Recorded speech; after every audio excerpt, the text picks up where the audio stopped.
satu hadis di mana Rasulullah sallallahu alaihi wasallam pernah bersabda, "Ya'ti 'alan nasi zamanun ru'asa'uhum kal asad wa wuzara'uhum kaz-zi'ab wa qudatuhum kal kilab wa katsirun nasi yawma idzin kal aghnam." Pada satu saat, kata Nabi, akan datang di tengah masyarakat manusia, di mana pada masa itu muncul pemimpin-pemimpin yang bertingkah laku seperti singa. Ru'asa'uhum kal asad. Pemimpin-pemimpin mereka bertingkah laku seperti singa. Saudara kenal singa? Saudara boleh periksa. Di mana ada hutan, singa selalu menjadi raja. Padahal hutan belum pernah bikin pemilihan umum. Tapi yang namanya singa tidak pernah peduli. Ada pemilihan umum atau tidak, raja hutan tetap singa. Kenapa? Karena singa menjadi raja di hutan bukan berdasarkan kebenaran, tapi karena kekuatan. Karena kuat, maka dia naik jadi raja. Soal benar atau tidak, soal lain. Maka sebagai akibatnya, setelah si singa ini naik menjadi raja hutan, dia bukan melindungi rakyatnya, malah makanin rakyatnya. Coba saudara lihat di hutan. Kambing rakyat hutan dimakan oleh singa. Ayam rakyat hutan dimakan oleh singa. Sapi rakyat hutan dimakan oleh singa. Inilah akibatnya karena singa naik berdasarkan kekuatan. Setelah naik bukan melindungi rakyatnya, malah makanin rakyatnya. Mental semacam inilah yang dimiliki oleh Raja Namrus laknatullah alaih. Cuma karena rasa ketakutan akan datang orang yang akan menumbangkan kekuasaannya, maka seluruh bayi laki-laki harus dibunuh tanpa dosa apapun. Itu akan datang di tengah masyarakat manusia, muncul pemimpin-pemimpin yang mentalnya seperti singa. Lah kalau yang jadi pemimpin sudah seperti singa, wa wuzara'uhum kaz-zi'ab.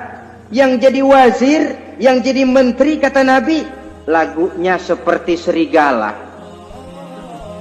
Nyetel ini. Kalau sudah pemimpin seperti singa, yang jadi menteri seperti serigala. Apa serigala itu? Saudara tahu dalam dongeng anak-anak, serigala itu kan binatang yang paling licik. Untuk terang-terangan dia tidak berani karena tidak punya kekuatan seperti sang singa. Maka dia pakai ilmu kelicikannya. Serigala itu kalau ingin makan daging ayam, pakai bulu ayam.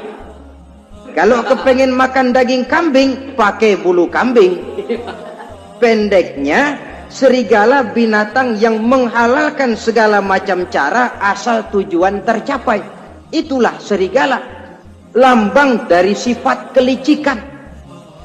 Lempar batu, sembunyi tangan. Pengen makan daging ayam, pakai bulu ayam, nyaruh jadi ayam. Pengen makan daging kambing, pakai bulu kambing, nyaruh jadi kambing. Ini akibat dari yang pertama tadi. Pemimpin seperti singa, lalu menteri pun seperti serigala.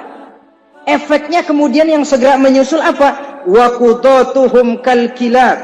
Kalau pemimpin sudah seperti singa, menteri sudah seperti serigala, wa qudatuhum kal kilab, akan muncullah para penegak hukum yang mentalnya seperti anjing. Inna lillahi wa inna ilaihi raji'un. Penegak hukum yang mentalnya seperti anjing itu. Anjing, saudara lihat, anjing akan setia kepada siapa saja yang memberinya daging. Kalau dia disuruh jaga rumah, dia tidak bisa membedakan mana yang maling, mana yang tamu. Biar yang datang tamu, kalau nggak bawa apa-apa, pasti digonggong. Biar yang datang maling, kalau bawa daging, anjing kalem. Pokoknya siapa yang memberi saya daging, itulah majikan saya. Apa kata majikan saya, itulah yang saya laksanakan. Maka hilang kebenaran hukum, hancur norma-norma keadilan. Oleh karena apa? Oleh karena anjing dapat daging. Lalu dalam kondisi semacam itu, yang jadi rakyat bagaimana? Kata Nabi, wa katsirun nas yauma izin kal aghnam. Adapun kebanyakan orang pada masa itu, lagunya sudah seperti kambing.